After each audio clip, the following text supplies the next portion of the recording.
Boston facing time in prison for her role in the nation's largest college admissions scandal. The actress Felicity Huffman grew tearful, her voice breaking as she told a courtroom that she wished she had never taken part in a scheme to inflate her daughter's SAT score.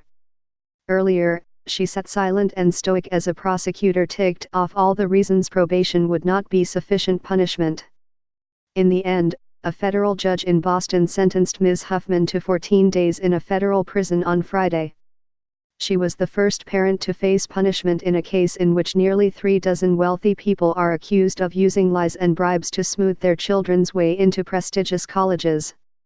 Looming over Ms. Huffman's sentencing were questions about fairness, and whether she and the other mostly white parents in the case would be treated more leniently than poor or non-white defendants accused of educational fraud. The issues were emerging in a case that has been seeped with questions of inequity and well-to-do parents' efforts not just to guard their advantages, but to grab more. The judge's decision to impose a prison sentence on Ms. Huffman, whom prosecutors saw as one of the least culpable parents, made it more likely that any parents convicted in the case will face at least some prison time, even if the period is brief and largely symbolic. In arguing that the parents in this case should go to prison, prosecutors had pointed to examples of defendants like Kelly Williams Bowler, an African-American single mother in Akron, Ohio, who was sentenced to 5 years in prison, a sentence later suspended to 10 days in jail, 3 years of probation and community service for using her father's address to get her children into a nearby suburban school district. They also pointed to a group of black public school teachers, principals, and administrators in Atlanta, who were convicted in a conspiracy to cheat on state tests, some of whom were sentenced to as much as 3 years in prison. If a poor single mom from Akron who is actually trying to provide a better education for her kids goes to jail, there is no reason that a wealthy, privileged mother with all the legal means available to her should avoid that same fate, Eric S. Rosen, the lead prosecutor in the case, said in court.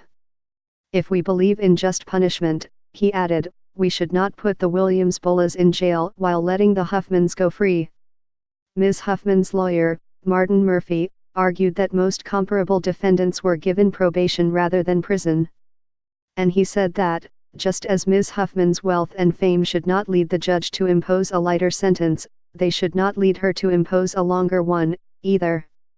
He had argued in a sentencing memorandum that a term of imprisonment was not needed as a deterrent in Ms. Huffman's case because she had already suffered considerably, by being publicly shamed, seeing her acting career crater, and facing the anger of both her daughters. It can't be the case that Ms. Huffman should be treated more harshly because of her financial circumstances and her notoriety, he said. Ms. Huffman, who had pleaded guilty to 1 count of conspiracy to commit mail fraud and honest services mail fraud, a felony, addressed Judge Indira Talwani on Friday. She read from notes and frequently choking up as she said how deeply she regretted taking part in the cheating scheme in which she paid $15,000 to inflate her daughter's test score. She recalled driving to the school where her daughter was to take the SAT and afterward, and unbeknown to her daughter, where a proctor planned to illicitly correct the answers. At one point along the drive, as her daughter asked whether they could get ice cream after the test, Ms. Huffman remembered having second thoughts about her plan. She told the court, I thought to myself, turn around, turn around, turn around. She paused as she choked back tears. To my eternal shame, she said, I didn't.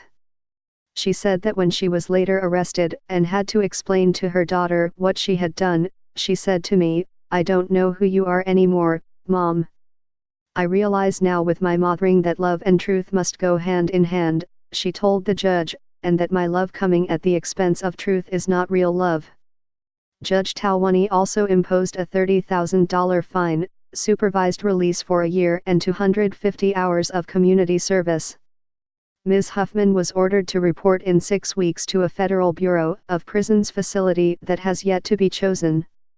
In a statement released by a spokesman after the hearing, Ms. Huffman said, I accept the court's decision today without reservation. I have always been prepared to accept whatever punishment Judge Talwani imposed. I broke the law. I have admitted that and I pleaded guilty to this crime. There are no excuses or justifications for my actions. Period. Prosecutors have charged 51 people in the expansive admissions case, including coaches and others, and 15 of the 34 parents charged have pleaded guilty. In the cases of some other parents who have pleaded guilty in the case, prosecutors are seeking as much as 15 months of incarceration. They asked for a comparatively lighter sentence, 1 month for Ms. Huffman in part, they said, because she paid less than many of the other parents and because she chose not to include her younger daughter in the scheme.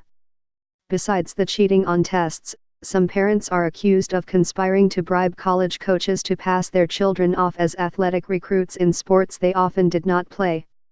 Ms. Huffman was not the only Hollywood celebrity charged in the case.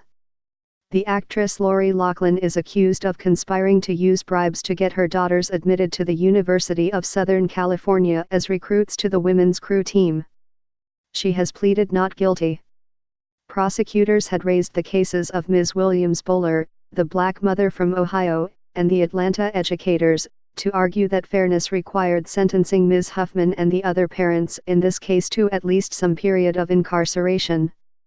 But some defense lawyers involved in those cases questioned that logic. David Singleton, the executive director of the Ohio Justice and Policy Center, who represented Ms. Williams-Bowler in successfully seeking clemency in her case, said that there were indeed disparities in the justice system. When you are rich, and particularly if you're rich and white in this country, there's a different justice system, he said. But, he added, sending Felicity Huffman to jail is not going to solve that problem. Similarly, lawyers who represented educators charged in the Atlanta test cheating scandal said that the sentences given to some of the defendants in that case were excessive. Our educators in our cheating scandal in Atlanta were way over-prosecuted and way over-punished, said Bob Rubin, who represents Dana Evans, a former principal, who was convicted of a racketeering charge and of making a false statement to a Georgia Bureau of Investigation agent. Ms. Evans was sentenced to 1 year in prison. Her case is currently on appeal. My answer is not to give Felicity Huffman more, but to give our clients less, Mr. Rubin said. Issues of equity seemed to be very much on Judge Talwani's mind. She told Ms. Huffman that what had outraged people about the admissions scandal was not the revelation that something that was supposed to be a meritocracy was not really one. Everyone already knew that the admissions system was distorted by money and privilege, she said, with wealthy students having numerous advantages over poor ones, including better academic preparation, individualized tutoring and college counseling, access to fancy internships, and basics like food and stable housing. People's outrage, she told Ms. Huffman in the crowded courtroom, was that in a system of that sort, in that context, that you took the step of obtaining one more advantage to put your child ahead of theirs. She suggested to Ms. Huffman that, in imposing a sentence, she was clearing the slate for her. After serving her time, she said, Ms. Huffman could move forward and rebuild her life. After this, you've paid your dues, she said. I think without this sentence you would be looking at a future with the community around you asking why you had gotten away with this.